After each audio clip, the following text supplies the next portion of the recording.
તો ચોમાસાનો આ પહેલો વરસાદ, પરંતુ એ પહેલા વરસાદમાં ડેમ પણ ઓવરફ્લો જોવા મળી રહ્યા છે। વાત સુરતની કરીએ, મહુવા તાલુકાનો મધર ઇન્ડિયા ડેમ ઓવરફ્લો થયો હોવાની વિગત છે।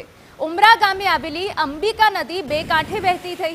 ઉપરવાસમાં વરસાદને પગલે નદીમાં નવા નીરની આવક થઈ છે, જે દ્રશ્યો અમે આપને ટીવી સ્ક્રીન પર બતાવી રહ્યા છે। ડેમ ઓવરફ્લો થતા લોકો જોવા માટે ઉમટી પડ્યા। ડેમમાં નીર આવતા ખેડૂતોને પૂરતું પાણી મળી રહેશે।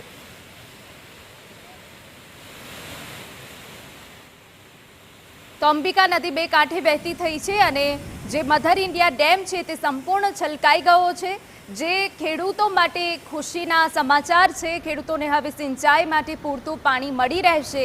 ડેમ ઓવરફ્લો થવાના કારણે આસપાસના જે નદી નાળા છે તે પણ છલકાયા હોવાની વિગતો અહીંયા મળી રહી છે। સુરતમાં સતત 2 દિવસથી ભારે વરસાદ જોવા મળી રહ્યો છે, જેના કારણે અંબિકા નદી તો બે કાંઠે વહેતી થઈ છે, પરંતુ મધર ઇન્ડિયા ડેમ કે જે સંપૂર્ણ ભરાઈ ગયો છે, ખેડૂતોને હવે પૂરતું પાણી મળી રહેશે।